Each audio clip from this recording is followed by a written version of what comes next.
a matter of, I'm just reminding you of those two pictures because they help me a lot. They are fairly simple, and you can use the picture carries a lot of metaphors. You can diminish it to the ones you align with. So maybe you align to the 4 seasons better, or to the 4 genres of literature. It doesn't matter, but it's a very good picture to remember, because you can always position your situation. You can say, in which quadrant am I right now? So one way to ask that is, what am I feeling? Am I feeling better than anybody else? Oh, you're in the first quadrant and about to get in trouble, mister, right? Am I feeling down because of grief? Oh, did I drop because of fear?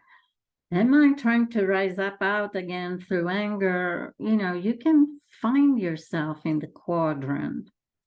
And just remember that we always go through this clockwise, round and round and round, again and again and again, till we learn to move to the center. And moving to the center means that in each case, you take whatever ails you or bothers you, and you transmute it. You transmute it to something else inside you. And this is, at least for me, these 4 sentences covered most of my issues. I'm sure you will find other nuances, and you can see for yourself where they align to this chart. But basically, you stop being driven right and left by what society thinks, or your church says, or your parents, or your past education, whatever, and you move to your heart, you move to your center, and then make that transition happening. So you come out of grief through Thanksgiving, and we learned that in the Christian Mass, where our grief for the death of Christ is transmuted through the Eucharist, which means thanksgiving in Greek. So it's the thanksgiving that makes you rise, not the grief. The church trying to make you feel sorry for the passion pushes you down. Be thankful for the gift of Christ, and that moves you up. And you can apply this to your life circumstances. You are missing somebody you had such wonderful time with, and now you're left without that person. Turn to the thankfulness of the moments you lived with that person and relive those moments. That's what matters. So the same with fear moving to trust or faith in yourself. And then anger moving to forgiveness is, I would think, the most important of those. Because forgiveness is a very sacred act of hallowing the self. And I'm reading right now a book by Sergei Prokofiev. He's the son of the Prokofiev musician who wrote Peter and the Wolf. We're all familiar with that, I think. And he became a very prominent anthropologist and was the leader of the Anthroposophic Society for a long time. Not anthropologist, anthroposophist, I should say. And he has studied Steiner more than anybody else I've known. And I know you were asking me, Janine, what book of Steiner to read. Sometimes it's almost easier to read books of students of Steiner because they take it's a different bringing together of the worldview than when Steiner talks about it through his lectures. It's more of he's more of a ground up. And if you study a student who speaks of Steiner, it's more top down. That's the best way I can explain it.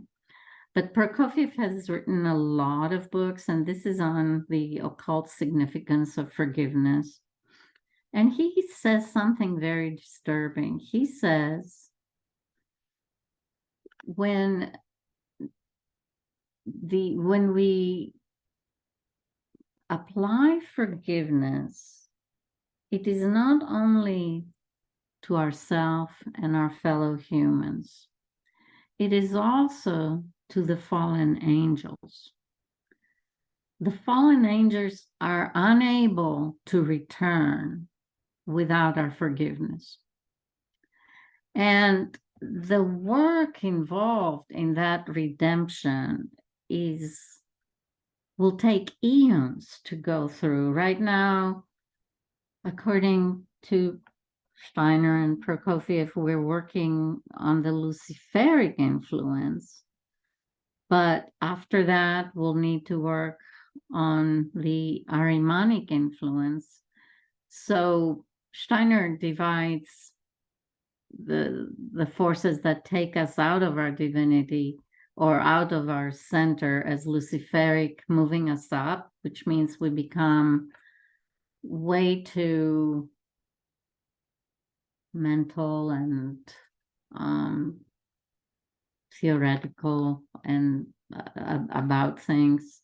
And then the Ahrimanic moves us down, which means we become way too practical and materialistic about our view. And again, these are in the same mental plane, right? Two different forces, Luciferic and Ahrimanic, that in our life we need to be centering. But if you think of them also as beings, which they are, they belong to higher hierarchies than ours. So the Luciferic belong to the angelic, the Ahrimanic belong to the archangelic, and the Asuras, which is something we haven't even encountered yet, belong to the Arche hierarchy.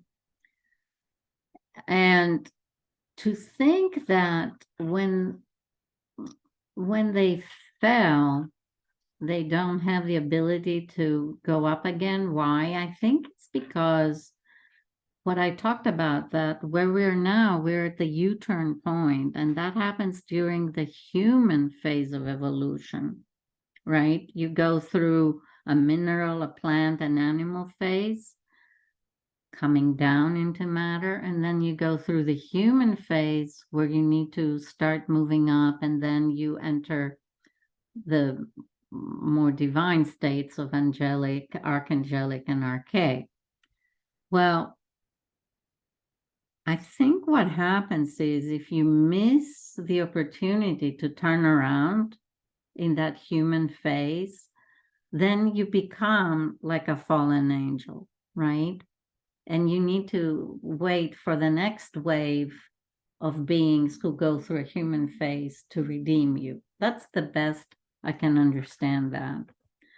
It's all part of how the universe works. It's not that it should not be that way. You need those opposing forces to create the environment in which you can raise your consciousness, right? In which you can understand science, in which it's like you need matter, not just spirit, to learn. So it's not, it's just daunting to me how much work must be involved in that redemption. And it's just a way of emphasizing that it's not our own anger we need to bring to forgiveness.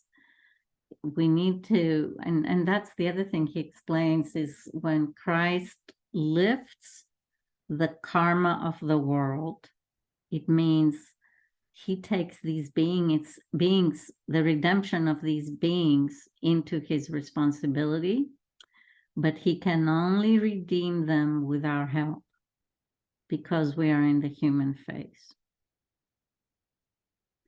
So it's, again, it's, I can conceive of this theoretically because it makes sense to me theoretically, but then encountering it in everyday life is a whole different matter. With all these trouble in Israel and Palestine, I've been having these dreams where I'm getting involved and I'm grabbing these Hamas people and I'm shaking them and I'm saying, stop being such a fundamentalist. Try becoming a man. And in my dream, right? I'm there trying to shake them out of that mode of hate they live in. But I don't know. It's a daunting thing to consider how long that forgiveness takes. But again, forgiveness creates forgetfulness, which creates a vacuum inside us where memory leaves. And that vacuum now can host spirit. It can host Christ. And that's the symbol of the pumpkins in Thanksgiving, the hallowed pumpkins. I've been seeing a lot of different reactions to what's going over on the Middle East on social media, and some of the things that have really struck me were some people that are praying for conversion of Hamas, and that, they, because they've been trained from birth to hate. And then I've seen accounts of people being converted and the impact on them, and they go around asking for forgiveness from everybody, and I guess there's a part of me that thinks, maybe things have to get this horrible to bring more people around into being more human, like you were talking about, the shaking, and I guess that was more impactful for me than the people that are, saying, you wipe them all out, it's like, no, pray for them, pray for conversion. Yeah, by wiping them out, you augment the problem. So now I entered echo. Yeah. By wiping them out, you augment the problem. You admit the problem, or you increase it. Yeah. Yeah. The scary thing to me was that there was an account that they drugged them before coming in, so they're not sensitive to what they're doing before coming into Israel. Yeah. I don't know. Yeah, it's hard, it's hard to know what reality is over there. I mean, it's awful, whatever we're hearing, but I don't think that we're necessarily always given the truth of things. Everything has an agenda. And that's the reason why you just have to kind of pray that there's some divine intervention in here to solve this. That's what I'm hoping for. But what, to me, the message is that if humans need to be involved in that turning around, it's the responsibility of the Israeli side to forgive. That's how they can participate in this effort. Yeah. Yeah. Mm. But I think there's also politics but I don't think this is the Israeli people. I don't think this is the Palestinian people. It's the politics of the region that's driving it all. Oh yeah, yeah. The Hamas is fundamentalist. It's part of the fundamentalist Muslim. Yeah. That's right. Yeah. Hmm. Hmm. Anyway, so back to baptism calls for transmutation. Right. So um I think for me this picture has been helpful because it takes a very long time to get the reins of yourself, you know. I mean, I'm not even there now. I'm just saying what I use as I go. And when you ask me what is the the tool through which to enter that etheric being, this is it. Do these transmutations again and again and again. And that brings you to your center, to your mast. That's the only tool I know. It's a great tool, though. It's Yeah, and I how I got to it was by looking at this picture, by looking at the relationship of what does it mean to be tossed around and around and around in based on the orbits of the planet versus coming in and where is it that we come in? We come in every day as we tame self, you know, and it was recognizing the dynamics between this picture that awakened me to, oh my gosh, you know, you need to stop going round and round. You need to go to enter in. And this is why you need to be cautious of the astral journeys because they're doing more of that round and round. You know, when you go and you find out your birth trauma and oh my gosh, I don't know, is that a good thing really? Um, it's just creating more drama and more centrifugal force. And we need to find the way to center. Yeah, and here I was talking about how if you think Steiner's way of discussing the previous incarnations of our planet is to use those days of the week. So you start with Saturn, and that's the mineral phase. Then with Sun, you go through the plant phase. With Moon, Monday, you go through the animal phase. And now this human involves two planets. It involves Mars, war, going down, also individuation. Mars is the first, Mars rules the first of the signs in the zodiac, Aries, and as such is the god that creates the individual.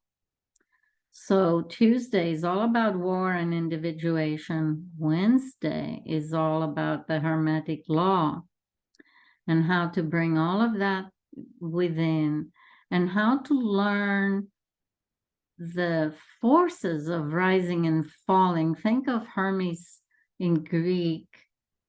It gets translated to Mercury in Latin.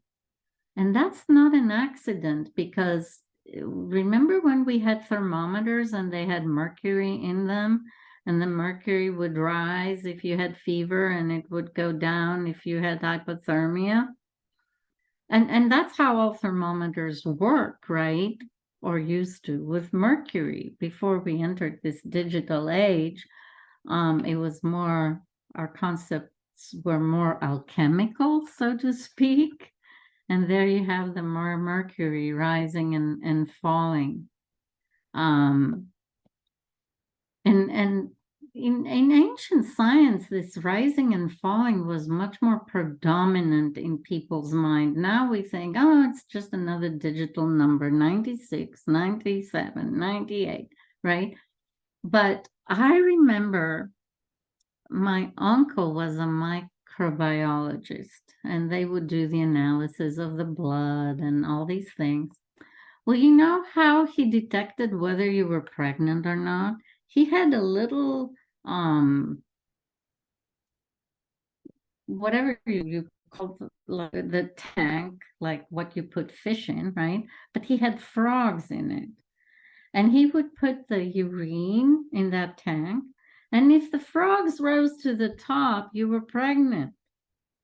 So, I mean, and this is in my lifetime. I saw that as a kid and I'll never forget it. It was like, whoa, but this is what science used to be before all these metrics became mechanized and then digitized.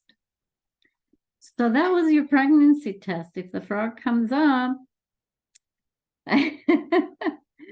so I'm just trying to say how earlier it was a lot easier to understand these concepts because we were not totally flattened by technology into thinking everything just as another digital result. All right, so Hermes moves us to that ascent now.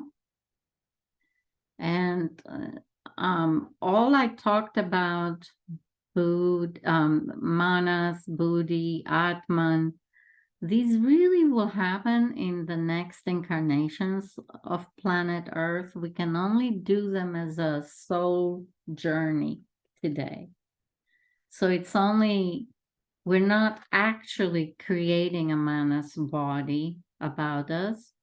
We are in our consciousness soul journeying through the different levels of controlling the astral, controlling the etheric, controlling the physical.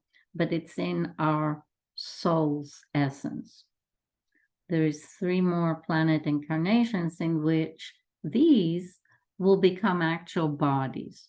So an angel has 7 bodies like we do, but they don't start with mineral. They start at the etheric level, which is the plant level, and then they go up 1 more level than we are in that body. So it all makes sense in that it pulls together somehow.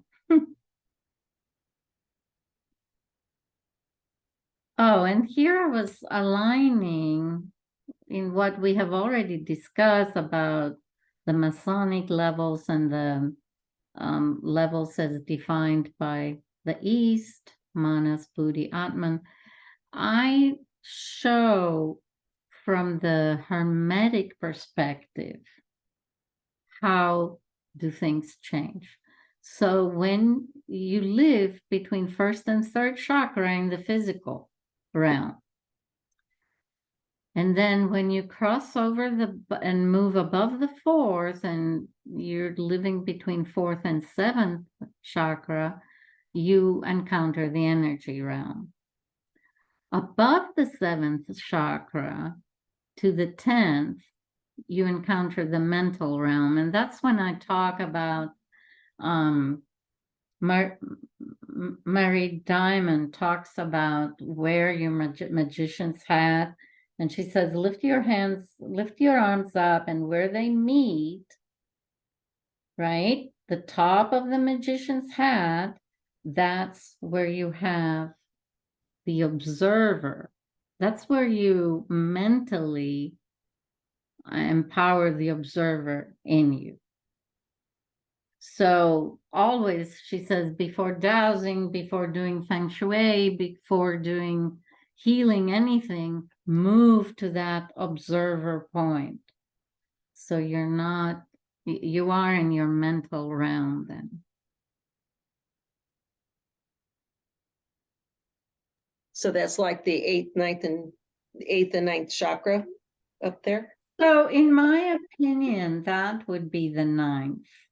Right, because it's a point. It's not, yeah. So that would be the 9th. And it And looks like on your 4 realms of consciousness that the 8th chakra is a double chakra, like the yeah, 2nd, 4th, 6th. Okay. yeah. Or the even numbers are double. The even numbers are dual, yeah. Okay. And then above that, you enter the purely spiritual realm, and the beings who operate there are the beings who can manifest and disappear all of a sudden, right? And this is not just in fairy tales. There's beings who can do that, who can travel through space and help a spaceship while they're lying and taking a nap in their house. That's the spiritual realm. And those are the realms available to us. I'm sure there is more. I wouldn't know how to talk about them though at all.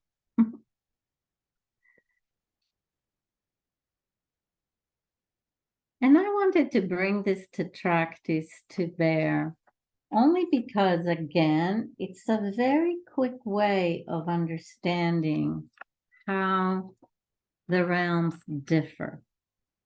So this is what Pythagoras used to evolve his musical theory and his numbers theory. And I don't show it in that way. That way it would show numbers in those, and it would explain why some are feminine and some are masculine based on how the number manifests.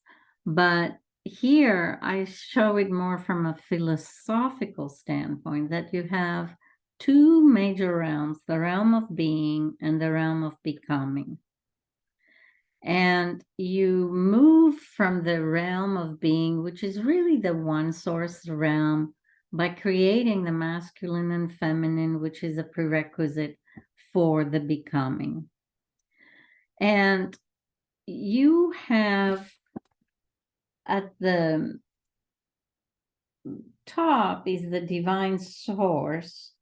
And then where you see the masculine, feminine manifestation, that's what we consider the seer within, right? They would be at that realm. So you would experience your seer as the Greeks experience their gods. They would be masculine or feminine. And then you come to the soul level that has 3 parts to it. It has a descending part in the salt, an ascending part in the sulfur, and Mercury as the driver who can go up or down. And that's the soul level. And then the physical level is where you experience the elements as earth, water, air, and fire. And what I show here is that you have a phase of involution, which means the one source becomes involved in the creation. You could call it that way. And then you have the physical level where humans and in the human phase, where you need to go through all of these trials and baptisms of transmutation to purify yourself and be able to move into the evolution, which is the return back to the one source. So it's a very simple way of talking about our journey into creation, but also the levels we experience as we go up and down our axis. So again, the physical level, the soul is the energy level, the seer is the mental level, and the one source is the spiritual level. So that's my last slide on this series, and I think it didn't take last time we did it because I needed to bring in this forgiveness chapter that I'm reading very very slowly. I can do a page and a half at a time because then I have to assimilate it in my soul, and some of it is I find difficult to do. And what book is that? The forgiveness?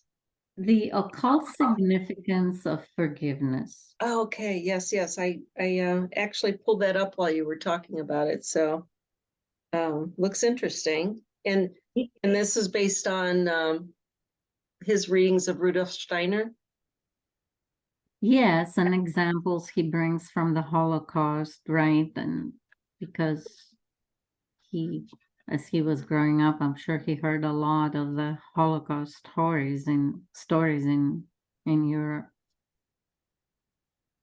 Occult Significance of Forgiveness. Okay. By Sergei Prokofiev. Prokofiev? Prokofiev. Prokofiev. Okay. Okay. Yeah, it's available on Amazon.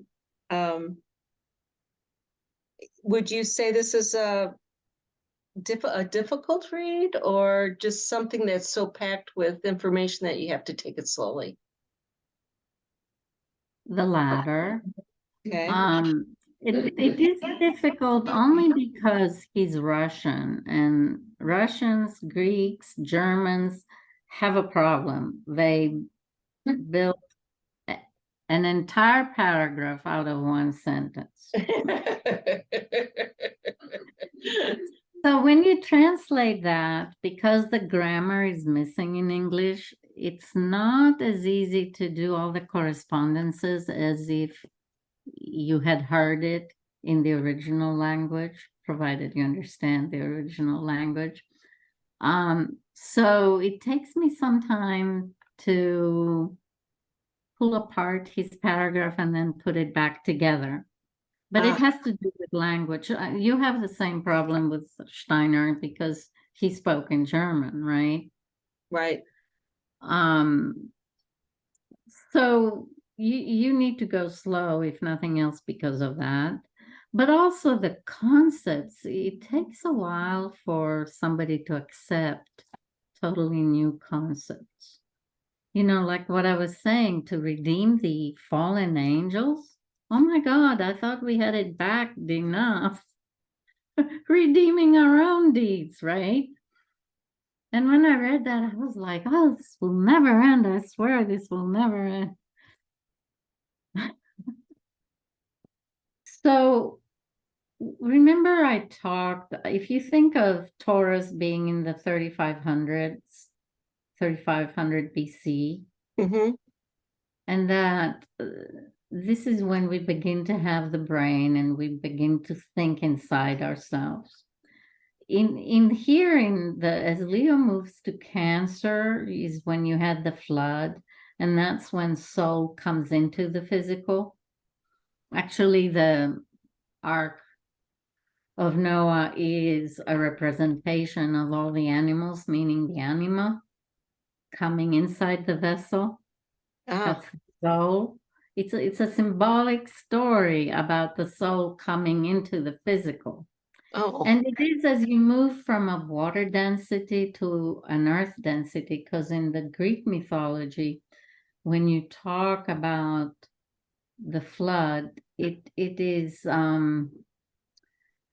Jupiter orders Poseidon, his brother, to create the flood because humans have become so evil that they try to serve human meat to the gods. And this relates to the constellation of the bear, where Ursa Major is the mother, Ursa Minor is the son, and his name is Arcus. And Callisti was the mother, which means the most beautiful, and Jupiter was in love with her. Hera got mad, so she grabs the mother and makes her a constellation in the sky, so Jupiter cannot mate with her. Well, the punishment of that constellation is that Callisti loved to bathe in the waters, to bathe in the sea. And the punishment of the constellation is that it forever dips but never reaches the surface of the water. And that's why we call her the Big Dipper, right? Ah.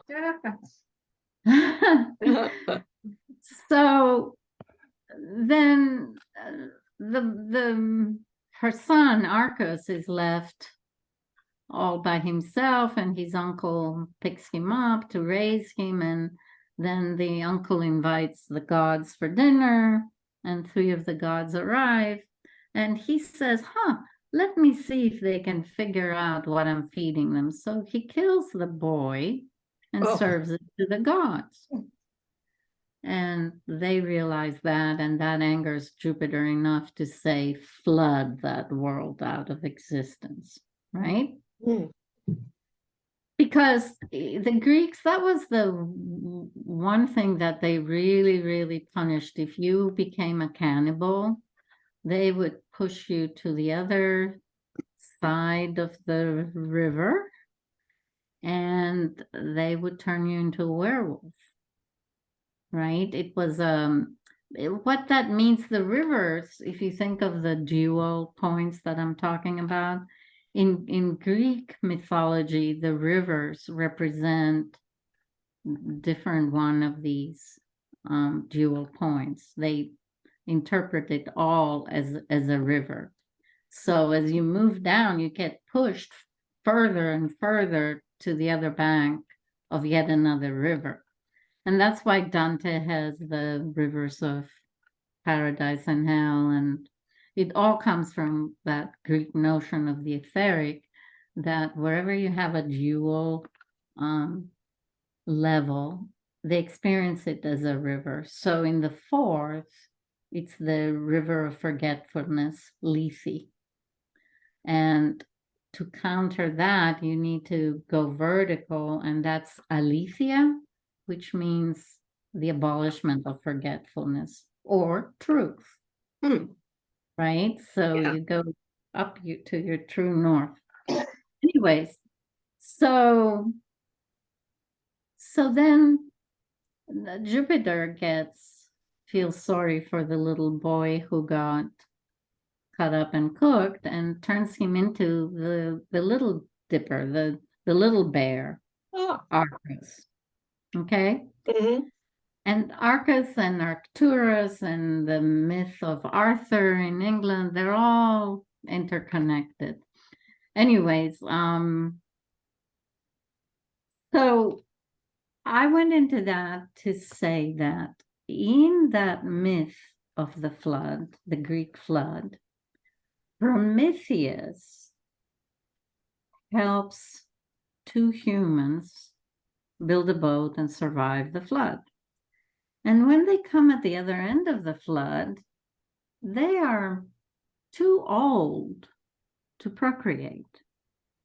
And they say, okay, so what are we going to do? Live alone in this earth now? And they're given the message to pick up their mother's bones and throw them behind them. And they go like, our mother's bones? We couldn't even find the grave of our mother here. Everything was flooded. We're in a new place. What the hell do you mean? And they understand it finally to mean that the mother's bones are the stones of the earth. And they take those stones and throw them behind them, and men and women spring up out of that deed, which really says what? It says now they left water density and entered earth density, right? Anyway, so that happens in that Leo moving to Aquarius phase, as we like, it's close to 9,000 BC or so, that the beginning of this arrow here. And now we are at the other side, and I did that picture when I was studying what 2012 really meant. And apparently what happens is when you are in this position, you're about to cross what is called the photon belt, which is the belt of the galaxy. So when you look at the Milky Way and you see some area that is really predominantly white in the sky, that is arms of the galaxy that you see as opposed to the rest of space. Well, apparently our solar system began entering that belt of the galaxy in the 1990s and completely entered it in 2012.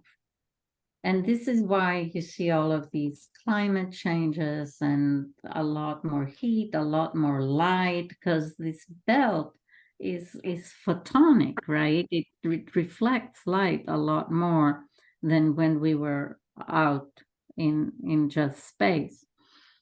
So it takes 2,000 years to cross it. And we always cross it when we're going through the either Leo or Aquarius in the precession of the equinox. And if you think about it, this is the Platonic year, right? That takes 26,000, almost 26,000 years to complete. So each circle is 13,000. But if you take away from the 26, the 2 and 2,000 that it takes to cross it as you go down or as you go up, you're left with 11,000 on each side. And then if you look at the Mayan calendar, which is around 5,500 years, the long term of it, that is the two halves. So you have a descending half and an ascending half. And then here an ascending half and a descending half. So you see how all of these kind of come together here? Well, what worried me about this is that these are the two sides of our coin, right? On this side, we're experiencing the physical. On that side, we will be experiencing the non-physical, right? And does that mean that if we got ensouled as we entered the physical, our soul will be outside our being as we enter the other side? I don't know, but we'll find out in the next 2,000 years, right? But it's definitely a change, right? And it just becomes so important to experience our inner sun, which does the vertical, right? To go from Taurus to Scorpio through the axis mundi, rather than this circumference journey, which is the journey of the outer sun as it moves through the ecliptic. So anyways, that's why I'm showing this, because we will enter a lot of everything will be different. I don't know, some people say, oh, it will happen all at once and we'll get raptured. I don't believe that. I think it happens soul by soul, individual by individual, when at least during these 2,000 years, and then we'll be on the other side and we'll have to deal with that other reality. And some of us will be able to deal with it, some of us will not. And I think that's what causes the fallen angels. So if you cannot move from an ensouled to an ectosouled, you'll have to go back down again in the physical, right? And that will be the fallen humans, right? Because they'll have to repeat the cycle.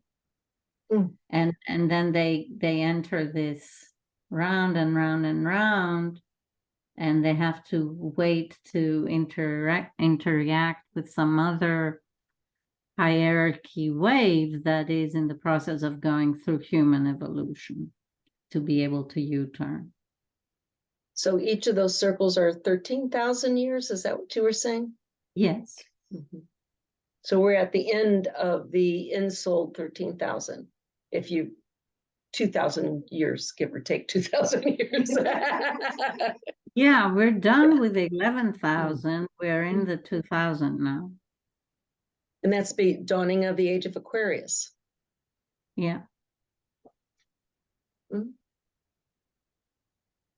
Yeah, but it's not, you know, it's going to be very difficult. Mm. It's kind of like the final exam. Can we move up?